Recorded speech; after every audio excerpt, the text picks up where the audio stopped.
Please be seated. Thank you very much.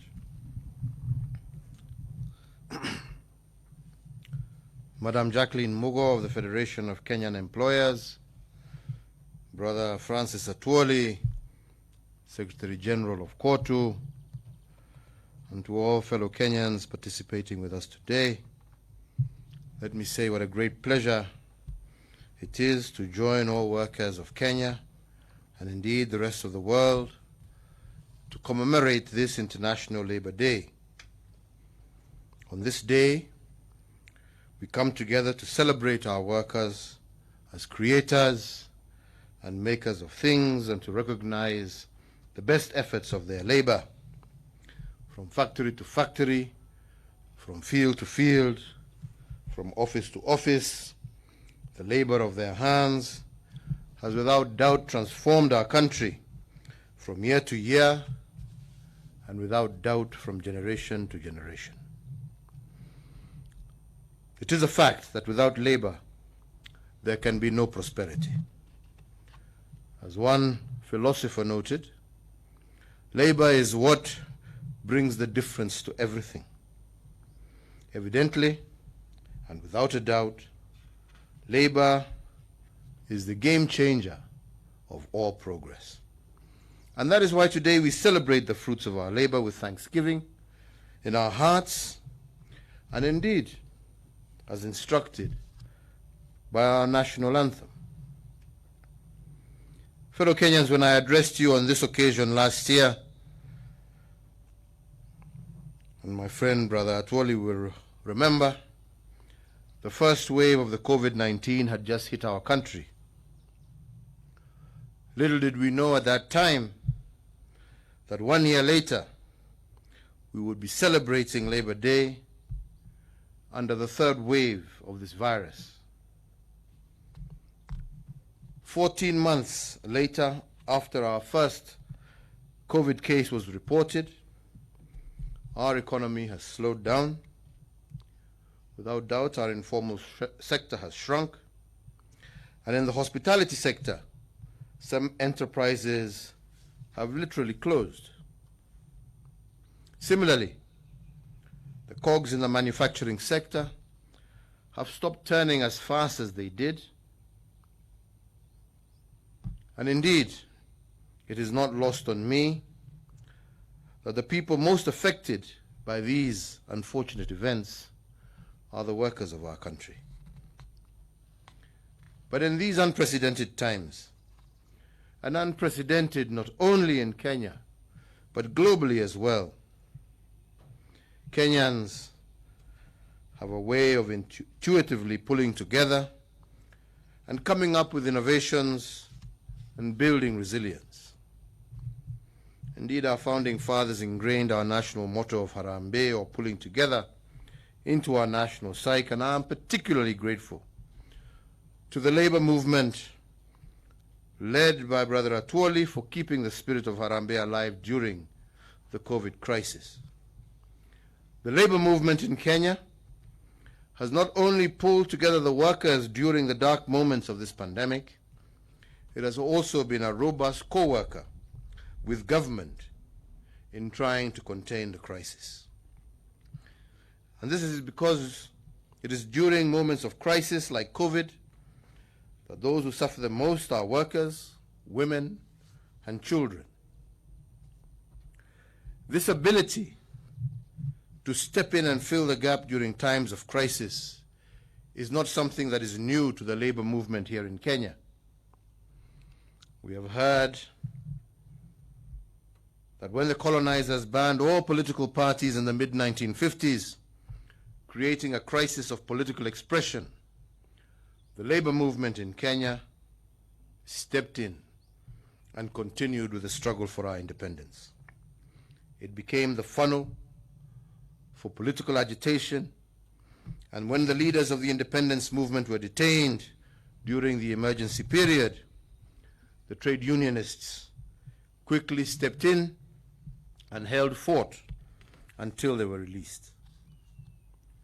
Undeniably, it was on the tide created by these acts of selflessness that some of our founding fathers arose. These included Tom Mboya, Clement Lubembe, Arthur Achuodo, Dennis Akumu, Martin Shikuku, Markham Singh, Fred Kubai, Bildad Kagia, and J.D. Kali, amongst many others. However, the effort by our labor movement to offer leadership and pull together the country in times of crisis did not stop in the 1950s.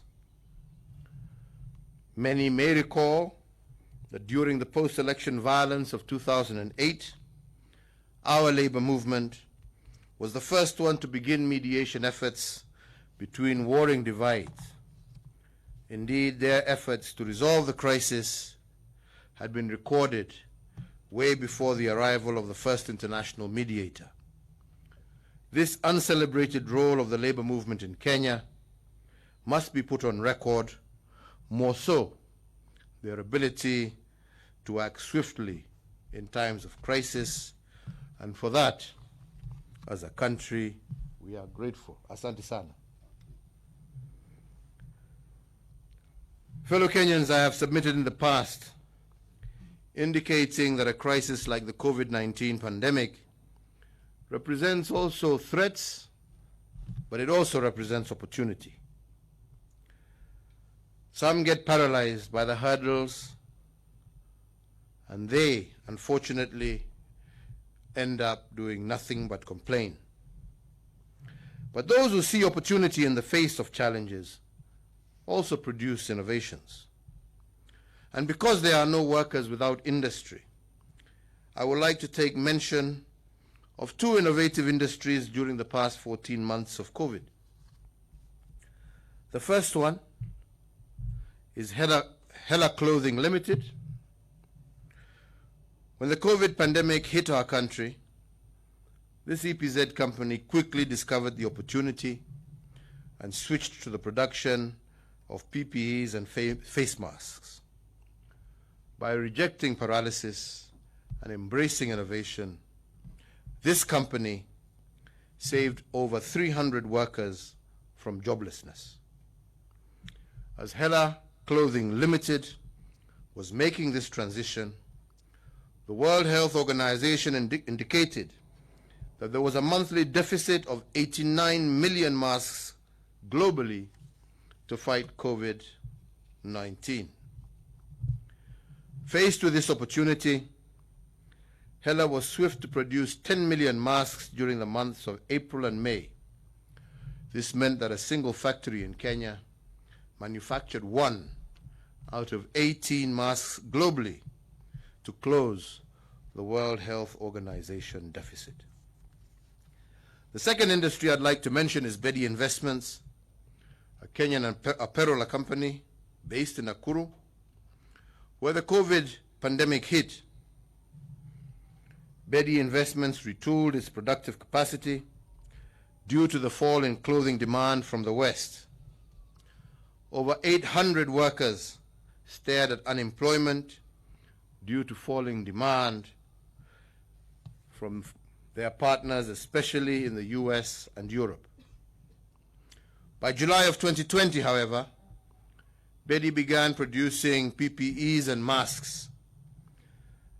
Their production capacity of PPEs shot with speed to 10,000 PPEs daily. And instead of firing its 800 workers, Bedi actually hired another 300 workers to cope with the heavy demand, not just from Kenya, but also from our neighboring countries. Today, Bedi Investments is responsible for manufacturing 80% of all PPEs available in Kenya and over 70% of the PPEs that are being supplied to our surrounding countries. The success of these two companies under mention was made possible because they were not paralyzed by the COVID crisis, but instead seized the opportunity and created innovations. But above all, their innovations preserved the much-needed jobs and even created new ones. Fellow Kenyans, I have spoken about swift action of the labor movement and the innovative ventures of the employer in industry. But now I will turn to the unbroken spirit of the worker. I have severally led our nation in celebrating our doctors, our nurses, our clinical officers, and all medical support staff who have worked without tiring for the past 14 months of this pandemic. Their current life of sacrifice and danger is without doubt a true testament that nothing is impossible, and they have taught us that if we put our hearts and minds to the service of others selflessly, we can indeed find our true happiness. To honor the sacrifice made by our health workers, therefore, I believe that we as citizens must exercise continuous civic responsibility. We must not overwhelm our health system by acting irresponsibly and raising the rate of admissions into our hospitals unnecessarily. Let us repay the sacrifice of our workers with civic responsibility. I lead the nation in celebrating our law enforcement and administration officers on this Labor Day also. These are probably the most unappreciated workers, but the most stretched by the COVID pandemic. We as a caring nation have noted their service, their dedication, their sacrifice, and we thank them for it. So indeed, I lead the nation in celebrating the invisible workers of our markets during COVID. They are the invisible suppliers who have kept our nation running in the face of difficult times. From the truck drivers who deliver our food from far, to the women in Marigiti who have distributed food continuously from 4 a.m. in the morning, to the border riders who connect the delivery dots to the digital sellers who make this possible. And I want to thank you all. And fundamentally, I wish to thank every Kenyan whose unsung efforts support our resilience against the challenges that we face today. Fellow Kenyans, let me end with some reflections on our current COVID-19 status as a nation. When I issued the Second Public Order Act of 2021 in March of this year, announcing the obtaining containment measures, our COVID caseload in Nairobi alone was 56,815. This caseload has now gone down to below 15,000 for the month of April, signifying a 74% decrease in infections in Nairobi. Data from our medical experts suggest that the same trend in the zoned areas we put on lockdown during March 26th of this year. After 1 month of lockdown, the COVID case load within the zoned areas has come down by 72%. In other areas of the Republic, the COVID caseload fell by 89% and in Mombasa and 90% in Busia between March and April of 2021. Given expert advice that we have received and on counsel of the National Security Council, as well as the National Emergency Response Committee on COVID-19, I therefore on this day issue Public Order Number 3 of 2021 as follows. That one, with regard to the zoned areas comprising of the counties of Nairobi, Machakos, Kiambu, Kajiado, and Nakuru, it is directed that the cessation of movement into and out of the zoned areas be and is hereby lifted. 2, that the hours of curfew in the zoned area are revised to commence at 10 p.m. and end at 4 p.m. with effect from midnight on this day of May 2021 until otherwise directed. 3, that in-person and congregational worship shall resume in strict fidelity to the guidelines issued by the Interfaith Council and the Ministry of Health. However, the attending congregation is still capped to 1/3 of the capacity of the place of worship.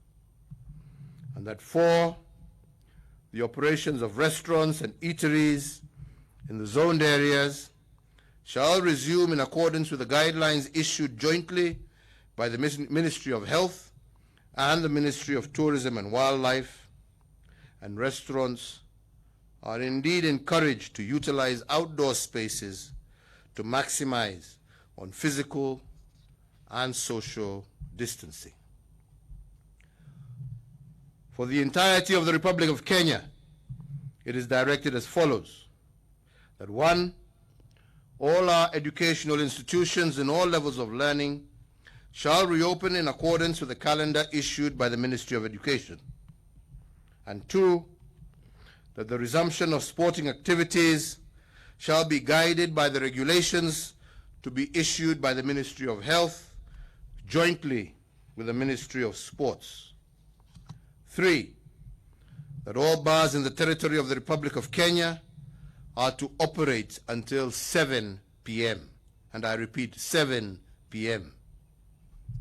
4, all employers and enterprises are encouraged to allow their workers to work from home, with the exception being with respect to employees working in critical or essential services that cannot be delivered remotely. And 5, that all hospitals are directed to limit the number of visitors for hospitalized patients to 1 visitor per day, to 1 visitor per patient per day. And 6, that the prohibition against political gatherings is extended until otherwise directed. And 7, that all other containment measures and guidelines that are not expressly set out in this address remain in force and shall be enforced dutifully. Fellow Kenyans, these measures that we institute today and all other interventions that the government has made over the last 14 months are geared towards responding to the unprecedented health threat that has gripped the world.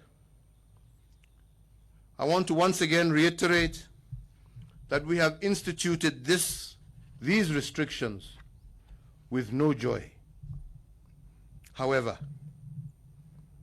as a government with the responsibility and the mandate to protect the lives of Kenyans, we must fully acknowledge that that responsibility that is bestowed upon us calls for action to secure the lives of our people. Over the last year, we have witnessed challenges in other parts of the world, where the surge of infections has nearly led to the collapse of some globally acclaimed health systems. We see that happening even as we speak today. In moments like this, we are all called upon to make sacrifices for one another, for the collective good. It is never, and I repeat again, never the intent of government to make life difficult or unbearable for any of our citizens. Finally, as we prepare for the reopening of schools, let me emphasize again that our staying power in the fight against this pandemic is our greatest arsenal. I say so because if public responsiveness to health protocols goes up, then the possibility of further de-escalating the containment measures is within reach.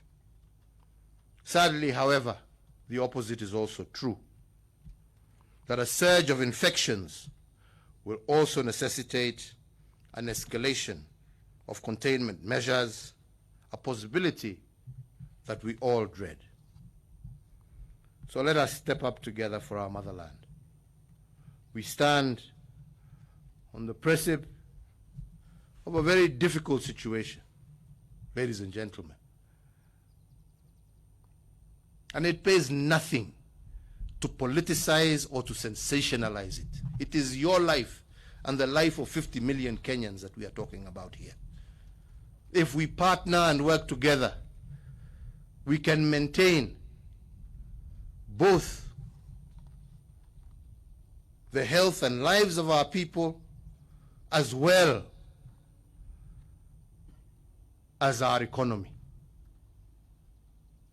But if we fail to play our role, our individual role, like I said, like it or hate it, my responsibility is to protect life first. We shall and we will do everything that is necessary to prevent what we have seen happen in other countries happen in our country. So ladies and gentlemen, please be honorable, distinguished, and patriotic citizens of your land. Tell your fellow Kenyans, teach your fellow Kenyans. Nobody enjoys the situation that we are in. But if, and I repeat again, if we are not able, because of our selfishness individually, to maintain a situation where we are able to protect both life and economy, then, like I said, we have no choice but to protect that which we are fundamentally bound to protect under the Constitution, and that is life. So we shall escalate, but we can de-escalate if we work together as Kenyans and we are able to continue life as normally as possible, while at the same time protecting each other from the kind of dangers that we have seen happen in countries that are much more advanced than we are. So ladies and gentlemen, let us step together for our motherland, step up for our families, step up for our neighbors, and for our beloved nation, Kenya. Fellow Kenyans, I conclude my address to you with a reflection from the third stanza of our national anthem. May the glory of Kenya and the fruits of our labor fill every heart with thanksgiving this Labor Day. There is no doubt. Without labor, as I said before, there is no prosperity. Labor remains the game changer of all progress, and we must therefore celebrate our workers as creators and makers of things during COVID, but also during good times. I wish you all a happy Labor Day, one full of thanksgiving for the fruits of your labor to the nation this year. Happy Labor Day. Stay safe. Stay home where possible.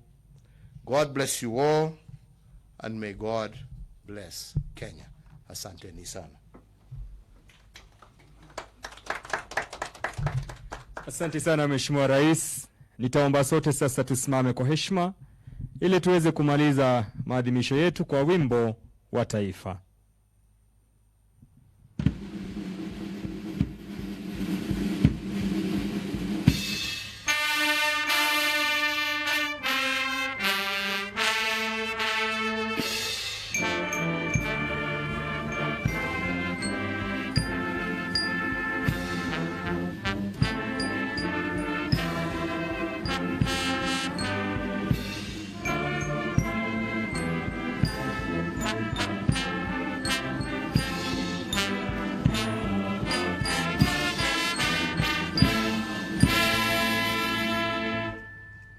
Tutamalizia sherehe yetu kwa wimbo Tushangilie Kenya.